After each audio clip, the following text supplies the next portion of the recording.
मेरा नाम है अब्दुल कुमार और आप देख रहे हैं हिंदी न्यूज 24/7। आज मेरे साथ ऐसी शख्सियत है जो कि आप पहले भी देख चुके हैं हमारे चैनल के माध्यम से।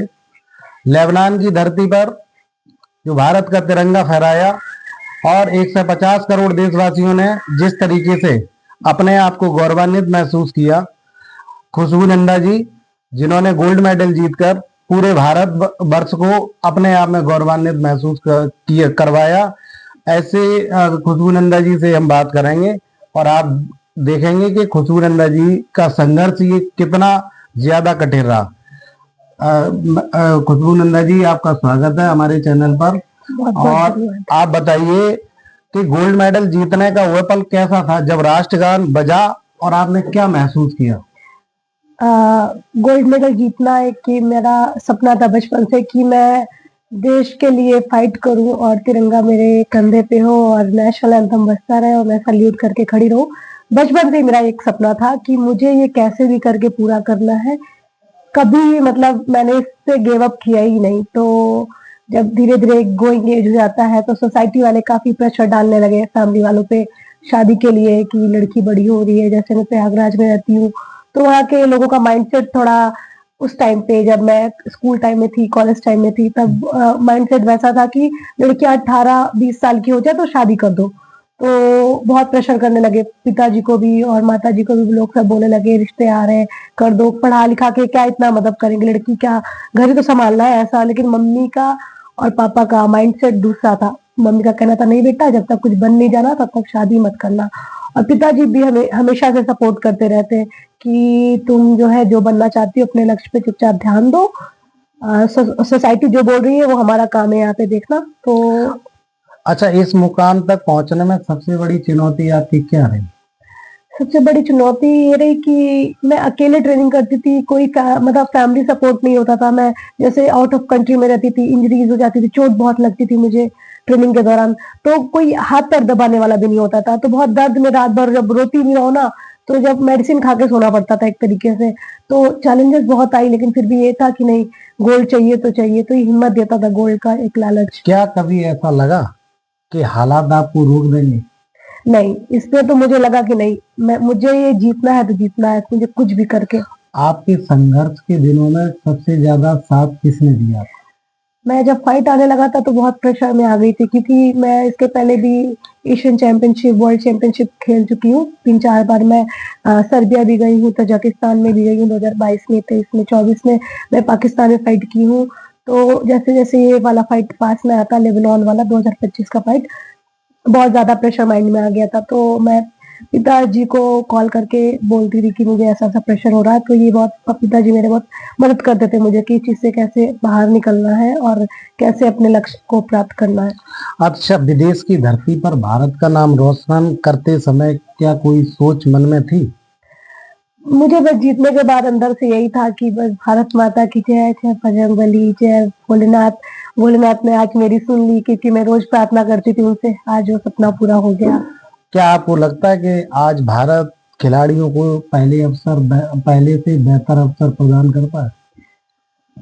अब शायद चेंजेस आए एथलीट में, ये कि जैसे लोग पीछे हट जाते हैं गेम को ये सोच करके कि क्या करेंगे हम गेम खेल के आगे, कुछ गवर्नमेंट का जॉब नहीं मिलेगा। ज़्यादा लोग तो इसीलिए क्विट कर देते हैं। तो अभी मुझे समाज में इतना सम्मान मिला है तो इसको देखते हुए शायद स्पोर्ट्स पर्सन जो उनके अंदर और मोटिवेशन आए तो और ज़्यादा वो मेहनत करें। अच्छा, देश की बेटियों के लिए आपका यह गोल्ड मेडल क्या संदेश देता है? बेटियों में तो मैं देख रही हूँ बहुत ज़्यादा उत्सव का माहौल है। उनको अब जैसा लग रहा है कि एक नई ज्योति मिल गई हो। मेरे गोल्ड मेडल के माध्यम से अब उन्हें भी लग रहा है कि वो भी कुछ कर सकती है। तो ये मेरे लिए बहुत गौरव की बात है कि लोग अब इसको देख के प्रेरणा के जैसा ले रहे हैं। अच्छा, जो युवा आज संसाधनों की कमी से जूझ रहे हैं उन्हें क्या संदेश देंगे? मैं ये बोलूँगी चैलेंजेस तो बहुत आते हैं। मैंने भी चैलेंजेस बहुत फेस किए। मैं जॉब भी करती थी, ट्रेनिंग भी करती थी। हमें सब कुछ इतनी आसानी से नहीं मिल जाता। अब मेरा 12 साल का संघर्ष रहा है गोल्ड मेडल के पीछे। हाथ-पैर सब तुड़वाई, जॉब भी किया मैंने, घर से पैसे भी ले लिया, एक टाइम पे मैंने काम करती रही। तो वो हमारे ऊपर है कि हम सिचुएशन को कैसे देख कर के आगे बढ़ते हैं। क्या गांव कस्बों से आने वाली प्रतिभाओं को अभी भी संघर्ष ज्यादा करना पड़ता है? संघर्ष हर जगह करना पड़ता है, क्योंकि गाँव से निकली हुई लड़कियाँ भी लड़कियाँ हैं और हम जो शहर से आ रहे हैं वो भी लड़कियाँ हैं। कॉन्फिडेंस होना चाहिए बस उनके अंदर कि क्योंकि हमें भाषा हिंदी, हमें इंडिया में है तो हिंदी बोलना हमें आता है सबको, तो हमें बस अपने बातों का जो है ना कि कैसे रखना है वो हमें आना चाहिए। ज़रूरी नहीं कि गाँव की लड़कियाँ इंग्लिश बोलेंगी तभी वो आगे निकल सकती है। हिंदी बोल के भी वो अपनी बातें रख करके कॉन्फिडेंटली आगे बढ़ सकती है। खेल को करियर बनाने वाले युवाओं के लिए आप सबसे बड़ी क्या सीख देना चाहती हैं, क्या सीख है? खेल में जो है वो तो एक खिलाड़ी है तो वो हर सिचुएशन से लड़ना चाहते हैं, जानते हैं, तो वो कभी एक तरीके से गिव अप नहीं करेंगे, वो कभी लाइफ में किसी चीज़ से हार नहीं मानेंगे, कितनी भी मुसीबतें आएँगी वो उसका सामना आसानी से कर अब लेंगे। आपकी अगली तैयारी किस लक्ष्य को लेकर है? अब मैं प्रो में डेब्यू करने वाली हूँ, उसके बाद मेरा यही होगा कि मैं प्रो में इससे भी ज़्यादा अच्छा खेलूँ। क्या वर्ल्ड चैंपियनशिप आपका अगला सपना है?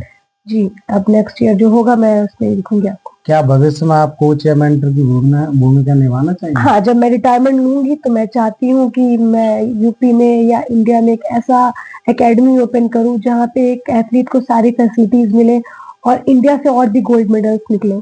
आपकी सबसे बड़ी प्रेरणा कौन है? पिताजी बैठे हैं सामने, मेरे पिताजी मेरी सबसे बड़ी प्रेरणा है, इन्हीं से सारी हिम्मत मिलती है मुझे। जब हार मिलती है तो खुद को कैसे संभालते हैं? पापा कहते ना कुछ नहीं होता हार जीत, इससे भी तू सीख के आई है और तू हारी नहीं है, तू शेरनी की बेटी है ना तो तू हमेशा जीतेगी। एक खिलाड़ी के रूप में नहीं, एक आम लड़की के रूप में खुशबू नित्यानंदा कैसी है? एक चंचल सी बच्ची हूँ, एकदम मासूम सी, मुझे कोई दुनियादारी से नहीं, जहाँ मैं रहती हूँ हंसती हूँ, हंसाती हूँ लोगों को। गोल्ड मेडल मेहनत है या किस्मत? बहुत ज्यादा मेहनत है इसमें, मैंने नाक पैर हड्डियां अपने शरीर के एक एक पार्ट तोड़ा डाले हैं, तो इसे आप मेहनत कहिए या लक कहिए या आशीर्वाद कहिए, सब कह सकते हैं। जीत के बाद सबसे पहला फोन किसे किया? पिताजी को किया पहला कॉल, क्योंकि मुझे भरोसा ही नहीं हो रहा था कि मैं जीत चुकी हूँ। माँ पिता या कोच किसका योगदान सबसे बड़ा? माता पिता का। एक शब्द में आपका सफर।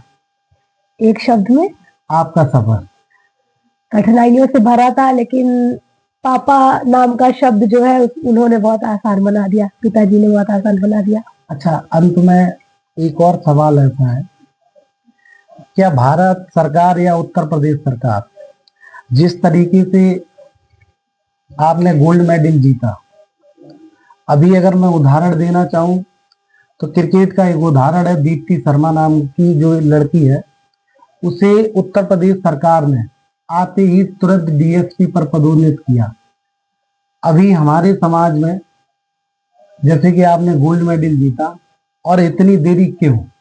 अगर देरी है तो वो किस वजह से है? क्या हमारा समाज अभी भी इनकी नजरों में ऐसे ही है, जो वो समझते थे सोचते थे वही है, या फिर कोई आश्वासन है आपको सरकार की तरफ से? अब ये तो सरकार जाने, मेरा काम है गेम खेलना और देश के लिए मेडल लाना, और मैं अपना कर्तव्य निभाई। और क्या सरकार प्लान कर रही है तो मैं नहीं जान सकती हूँ। अच्छा, पुणे कुरावली कल कल क्या, अब तो आज ही हो गया क्योंकि 12 बज चुके हैं, 1 फरवरी हो गई है, पुणे कुरावली में आगमन हो रहा है, कैसा महसूस कर रहे हैं? बहुत प्रसन्नता हो रही है, अभी से मुझे इतना ज्यादा खुशी हो रही है, लोग के अंदर से इतना एक्साइटमेंट।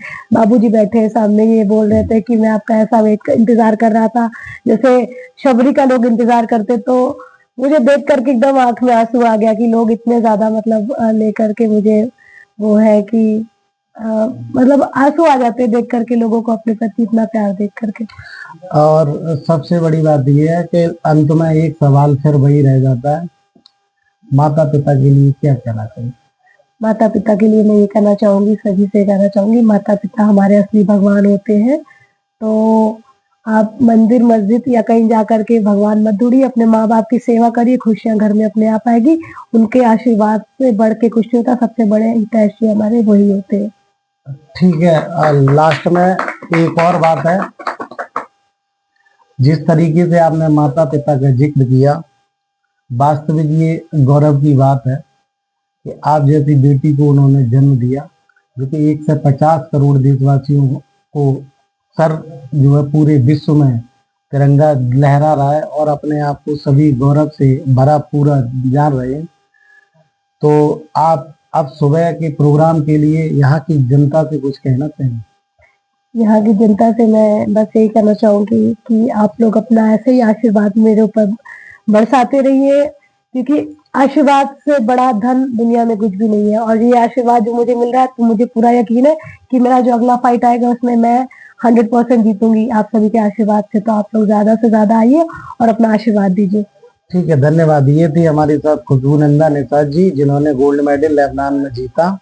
और आपको अगर ये वीडियो अच्छा लगे तो लोगों तक पहुंचाइए, और कल सुबह तक जो है प्रोग्राम में ज़्यादा से ज़्यादा पहुंचें और खुशबूनंदा निसार जी के उत्साहवर्धन करें, जो कि ऐसे ही वो देश के लिए गोल्ड मेडल लाती रहें। धन्यवाद।